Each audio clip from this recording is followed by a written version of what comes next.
상쾌한 아침 원주에서 출발합니다.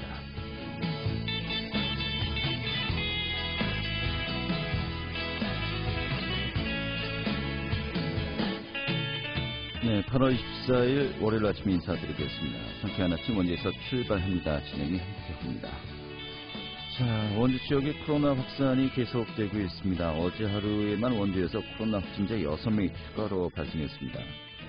이 추가 확진자들은 원주 무실동 체조교실에서 전파된 사례 3건과 원주 대성고 학생 등이죠. 이에 따라서 이달 16일부터 원주 지역에서만 43명의 확진자가 발생했습니다.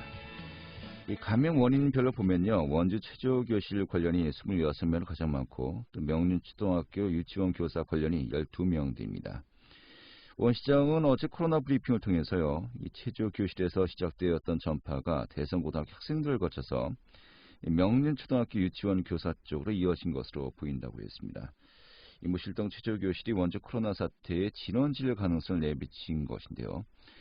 자, 또 확진자가 다녀간 원주 한 휘트니스 센터, 또 코인 노래방에서도요, 신규 확진자 3명이 발생했습니다. 이 밀폐 공간에서의 코로나 전염 가능성이 높다는 사실이 재확인되고 있는 것이죠. 자, 그런데 어제 발생했던 원주 67번 확진자의 경우 이 감염 경로가 아직 확인되지 않아서 이 방역 당국이 긴장하고 있습니다.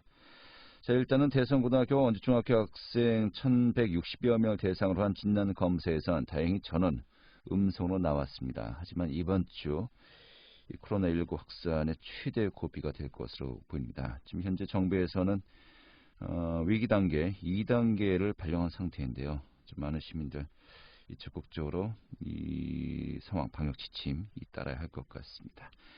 자, 이런 가운데 오늘도 한낮 무더위 주의가 필요할 것 같습니다. 전국 대부분 지역에 폭염주의보가 계속되고 있죠. 오늘 원주 한낮 기온 30도로 어제보다 덥겠습니다. 또 습도도 높아서 체감온도 33도를 웃돌겠다고 합니다. 자, 이런 가운데 이번 주 중에 제8호 태풍 바비의 또 영향권에 들면서 좀 피해도 우려되고 있습니다. 좀 여러 가지로 많은 좀 긴장과 우려의 한 주가 될 것 같습니다. 상쾌한 아침 원주에서 출발하겠습니다.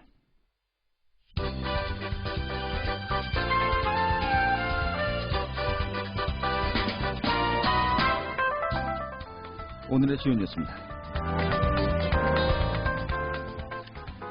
원주시가 코로나19 지역 재확산 사태 대응을 위해서 예방 및 확진자 수용 대책을 최대치로 강화했습니다.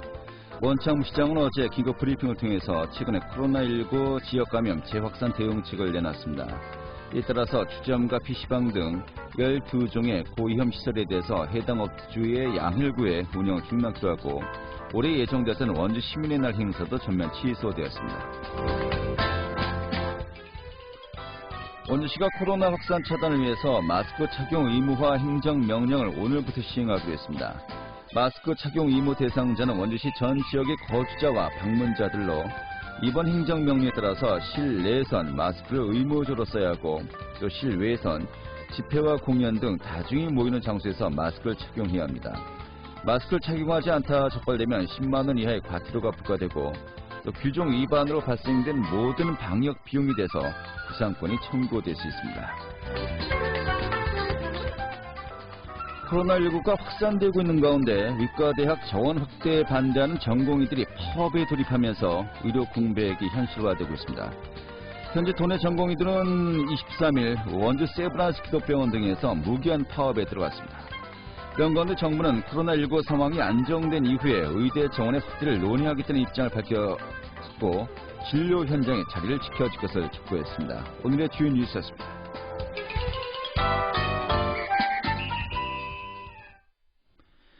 네, 강원도 내 아동학대 사례가 최근 5년 새 2배 이상 급증했다고 합니다. 이러한 가운데 이 강원도의회가 피해 아동 보호대책 마련을 위한 조례 제정에 착수했는데요. 자, 김형원 경제건설위원장이요. 강원도 아동학대 예방 및 피해 아동 보호에 관한 조례를 입법 추진하겠다고 밝혔습니다. 오늘 이 내용 살펴보도록 하죠. 자, 김형원 강원도의회 건설위원장 연결하겠습니다. 의원님. 네. 네, 반갑습니다. 안녕하세요. 예. 자, 제가 앞서 좀 5년 새 아동학대 사례가 강원도 내에서 2배 이상 급증했다라고 이제 했습니다만은 이게 뭐 어떤 기준으로 또 어떻게 이렇게 갑자기 증가한 것인지 좀 약간 의아하기도 하고요. 좀 어떤 좀 전반적인 상황인지 좀 설명 부탁드리겠습니다. 네, 그렇습니다. 아동보호 전문기관 강원권역 사업보고서에 따르면 네. 2018년도 강원도 아동학대 신고 접수 건수가 1,544건입니다. 네.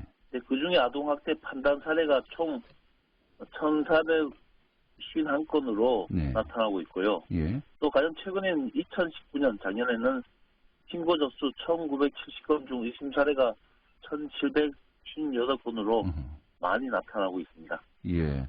뭐 좀 의심되어서 신고하면은 거의 대부분은 아동 학대였다. 이렇게 이해하면 되겠군요. 그렇죠. 거의 그렇게 나타나고 있습니다. 이제 2018년, 2019년 수치를 말씀하셨는데 이게 또 몇 년 동안 계속해서 증가하는 추세인 겁니까?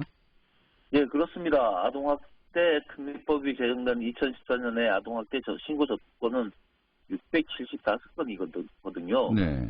그런데 2018년 신고 접수건은 1,544건, 예. 즉 약 2.3배로 증가했고요. 아하. 작년 2019년은 수치가 더 증가해서 1,970건으로 2014년 대비 2.9배를 넘어서는 가파른 증가세를 보이고 있다는 것입니다. 그렇군요. 예, 아니, 네. 예, 단순 수치상으로는 전국 증가율보다 더 높은 증가세를 보이는 아주 심각한 상황입니다. 네. 이 관련 법이 제정되면서 좀 더 그 아동학대 사례가 감소해야 되는데 도리어 증가하고 있다. 이게 좀 어떤 상황인지 우리가 또 분석을 해봐야 될 것 같습니다만은.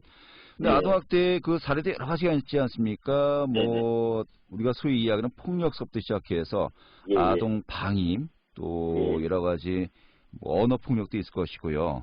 예, 뭐 다양한 그 사례가 있을 것인데 좀 어떤 유형들이 이제 여기 포함될 수 있을까요? 그렇습니다. 뭐 성폭력이라든가 언어폭력, 정서학대 등 여러 가지 사례가 많이 나타나고 있는데 네. 가장 그 흔한 것은 중복학대가 나타난다는 것이죠. 중복학대요. 예. 예, 예를 들어서 신체학대라 하고 정서학대가 같이 나타난다라든가 네. 아니면 성학대하고 신체학대가 같이 나타난다든가 하는 여러 상황들이 이제 같이 중복되어 나타나는 경우가 거의 한 반 정도의 사례가 그렇게 나타나고 있습니다. 그렇군요. 뭐 아동학대 사례가 여러 가지 있습니다만 그중에 한 가지만 집어서 한 아동에게 행한다. 이것보다도 여러 가지 그 행태가 동시다발적으로 이루어지는 경우가 거의 대부분이다라고 봐야 되겠죠. 예, 바로 그렇습니다. 예. 자, 그런데 뭐 이런 것을 구조적으로 우리가 이제 막아야 되는 거 아니겠습니까? 예. 막긴 막는데 또 먼저 선결 과제가 이 아동학대를 당하고 있는 아동을 우리가 보호해야 되는 거 아니겠습니까? 그렇습니다. 예, 그래서 여기에서 또 중요한 역할을 하는 것이 아동보호 전문기관인데 예. 이 전문기관이 돈에 뭐 굉장히 부족하다면서요? 현황이 어떻습니까? 예, 우리 아동복지법 제45조에 지방자치단체는 아동보호 전문기관을 시도 및 시, 군, 구에 한 개소 이상 설치하게끔 명확하게 규정이 되어 있습니다. 네. 그런데 우리 강원도 현실을 보면 2000년에 춘천, 2003년도에 강릉, 네. 그리고 원주에 2004년, 그리고 가장 최근엔 2015년에 동해시에 강원남부 아동보호 전문기관이 세워져 강원도 18개 시군을 4개의 아동보호 전문기관이 담당하고 있습니다. 네. 즉, 한 개 기관이 4개 내지 5개 시군을 맡고 있는 아주 열악한 현실인 것입니다. 네. 또한 상담원 1인이 평균 64명의 아동을 관리하고 있어 제대로 된 아동학대 대응이 이루어질 수 없는 심각한 상황이 바로 현장에서 나타나고 있습니다. 네. 그 아동보호 전문기관이 사실 또 이러한 그 기관 외에도 뭐 다른 여러 가지 유기적인 또 협조 관계가 기관별로 맺어지고 있지 않습니까? 이런 부분은 그렇죠, 어떻습니까? 예. 뭐 예를 들어서 아동보호 전문기관에 의해 조사된 그래서 아동학대 의심되는 학생들이 잠시 휴식을 취할 수 있는 내지 가정보호에서 잠시 벗어날 수 있는 학대 피해 아동 쉼터가 또 강원도에 5개소가 또 설치되어 있습니다. 네, 그래요.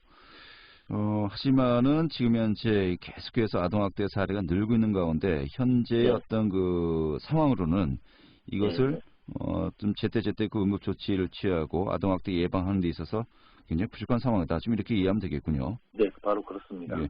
이런 가운데 의원님께서요, 그 아동학대 예방 및 피해 아동 보호에 관한 조례를 이제 입법 추진하겠다라는 이제 밝히지 않았습니까? 네, 그렇습니다. 지금 이런 부분들에 대해서 이제 그 개선책을 내놓은 것 같은데 어떤 내용들을 담고 있습니까?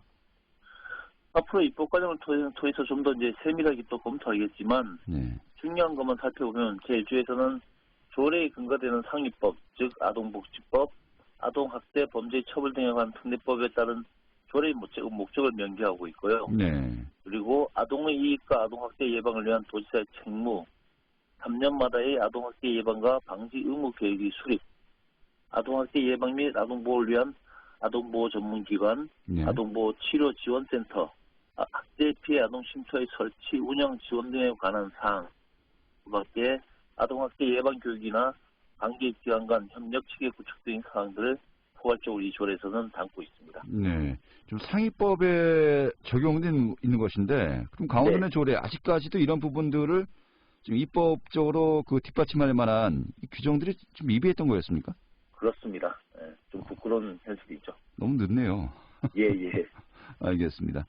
자, 결국은 그 제도와 또 시스템의 보완이 필요하다. 좀 이런 부분 가장 급한 것부터 빨리 하자라는 뜻이지로 알겠습니다만은.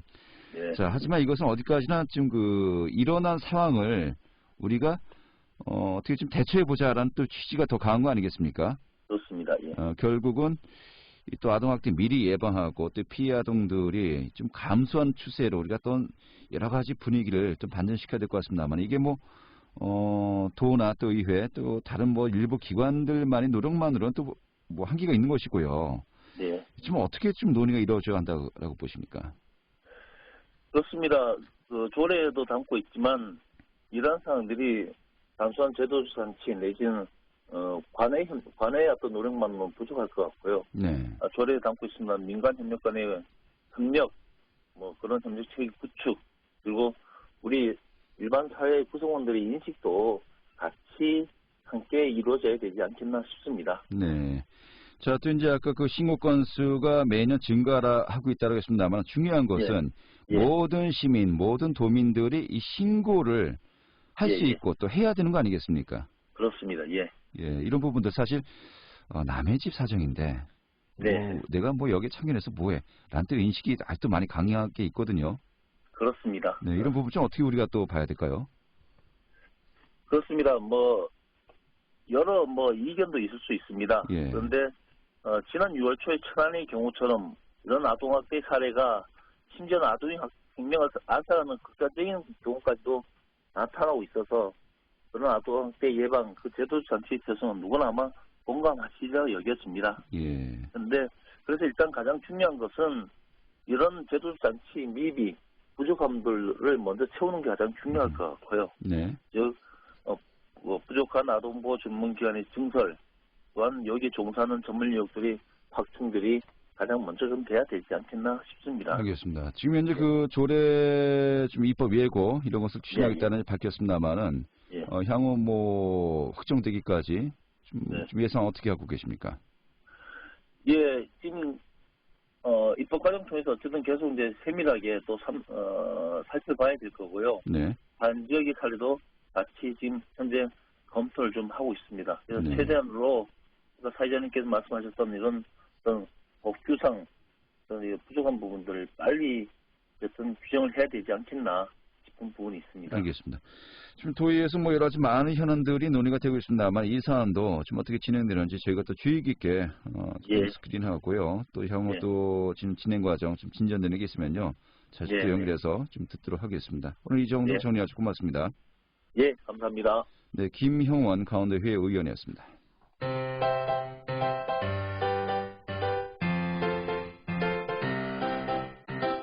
KBS 원주방송국이 유튜브 다시 듣기 서비스를 실시합니다. 매일 아침 강원 영서남부권의 뉴스와 정보를 전해드리는 상쾌한 아침 원주에서 출발합니다는 KBS 원주라디오 유튜브 채널을 통해 다시 들을 수 있습니다.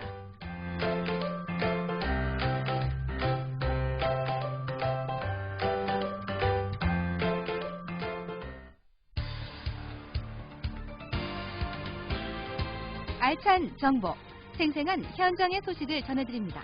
리포터 현장. 네, 원주시가 지난달이죠. 과학기술정보통신부가 주관하는 국립과학관 공모에 최종 선정되었습니다. 원주시 구 캠프령 부지에 생명의료 분야를 전문으로 한 국립전문과학관 오는 2023년까지 건립될 예정이고요. 자, 이와 관련해서 지난주 금요일이었죠. 21일 이 지역의 기관단체 또 관계자들이 함께 모여서 이 과학관 건립의 구체적인 기본 계획을 논의하기 위한 간담회를 진행했습니다. 지금 여러 가지 많은 사안들이 이야기되고요. 또 논의가 되었는데 오늘 그 현장 분위기 전해드리겠습니다. 자, 김민지 리포터 자리했습니다. 어서 오시죠. 네, 안녕하세요. 네. 자, 원주 씨가 지난달에 국립과학관 유치에 성공했습니다만은 국내에서 6번째예요. 2023년까지 과학관이 이제 건립될 예정인 건가요? 네, 원주시 태장동에 위치한 구 캠프롱 부지는 우선 지난해 12월 원주시에 반환됐는데요. 이후 원주시는 캠프롱 부지에 다양한 문화예술 공간이 포함된 국립과학관을 건립하는 것을 추진해 왔습니다. 과학기술정보통신부는 지난달 31일 국립전문과학관 건립에 원주시를 최종 선정했는데요. 국내 6번째 국립과학관을 유치하는 데 원주시가 성공한 것입니다.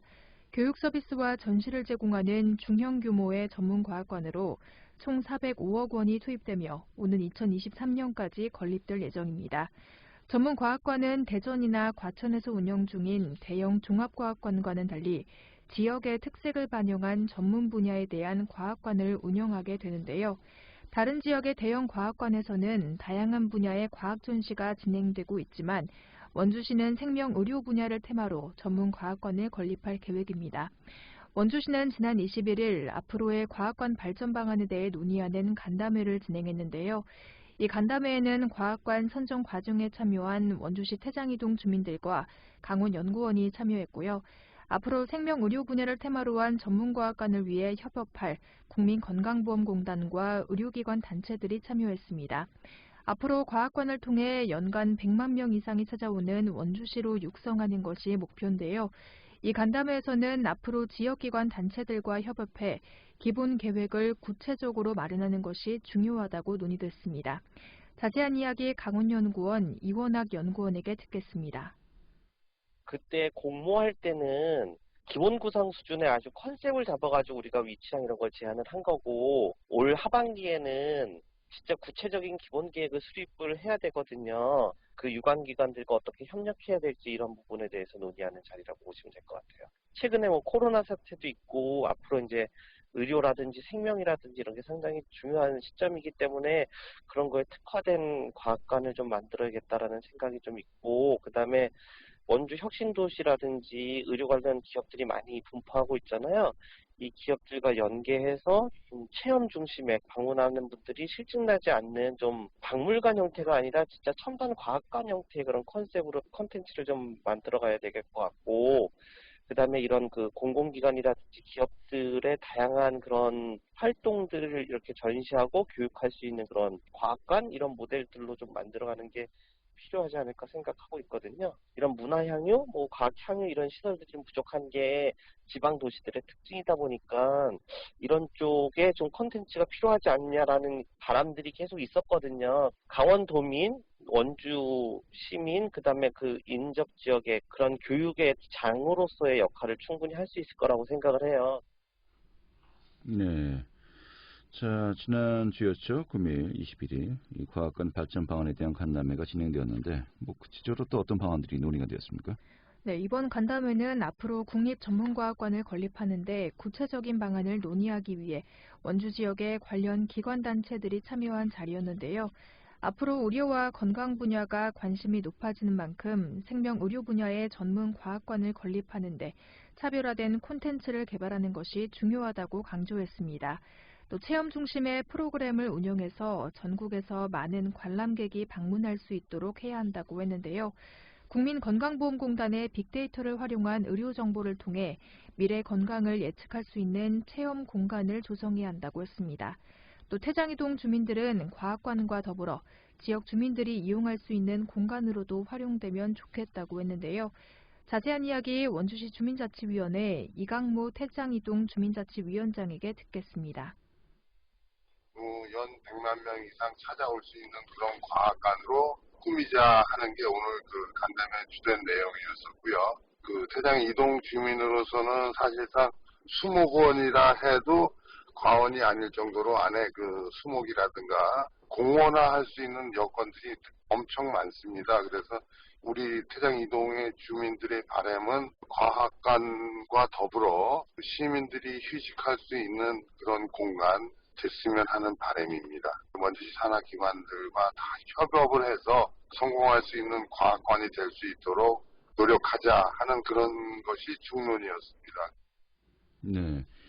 자, 그런데 과학관 하면요, 지금 대전이나 과천에서 굉장히 대형으로 이제 운영되고 있어요. 이제 그거와는 달리 좀 중형으로 만들겠다는 거 아니겠습니까?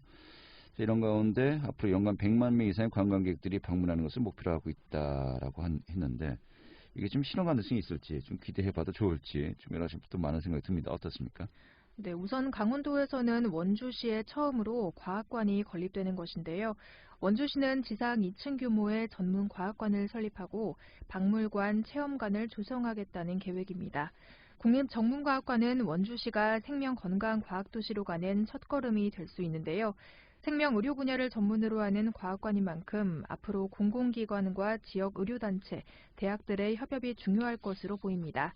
지역 특성을 살려서 다른 과학관과는 차별화된 국립전문과학관을 건립하는 것이 원주시 목표인데요. 앞으로 생명의료 분야와 관련해서 다양한 과학관 콘텐츠를 개발할 계획이라고 합니다. 국립전문과학관은 오는 2023년까지 완공될 예정인데요. 과학관 건립을 통해 매년 100만 명이 찾아오는 관광 명소로 거듭나는 것을 기대해도 좋겠습니다. 네, 알겠습니다. 오늘 잘 들었습니다. 네, 감사합니다. 김민주 리포터였습니다.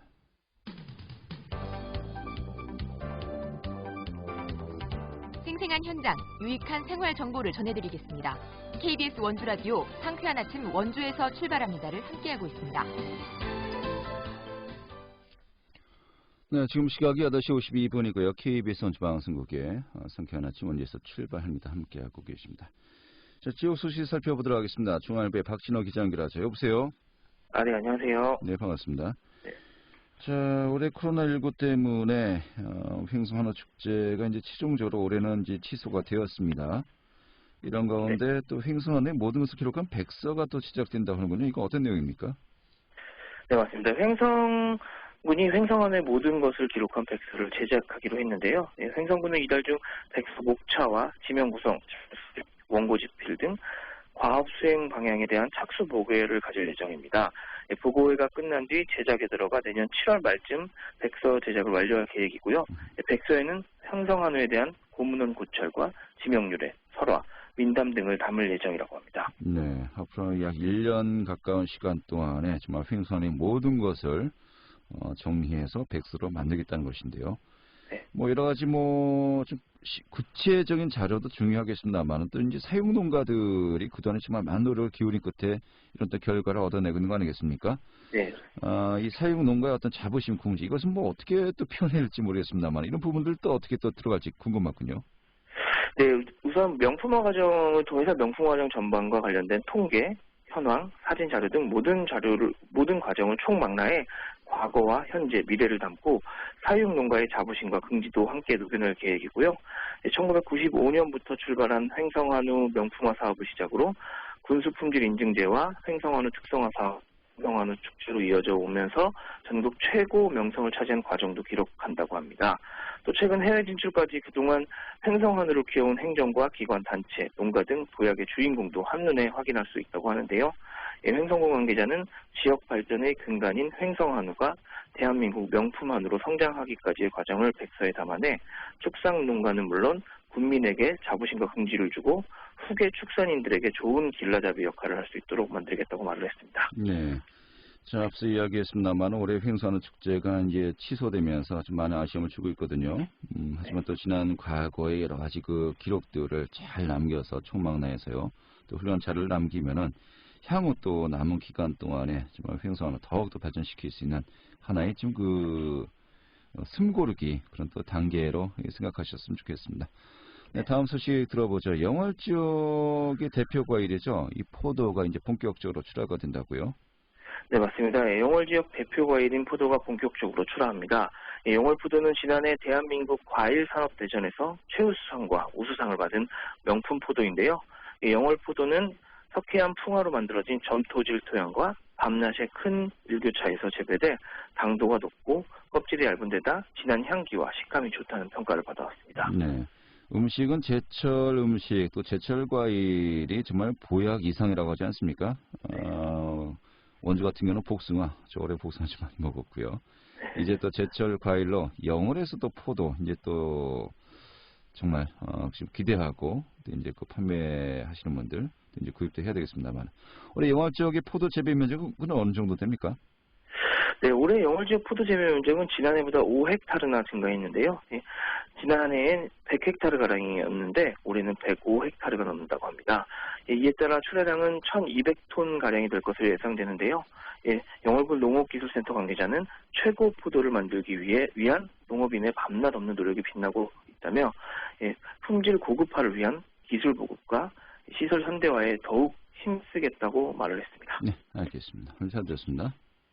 감사합니다. 네, 예, 중앙일보 박진호 기자였고요. 자, 8월 24일 월요일에 함께했던 KBS 원주방송국의 상쾌한 아침 원주에서 출발합니다. 오늘 순서는 여기까지입니다.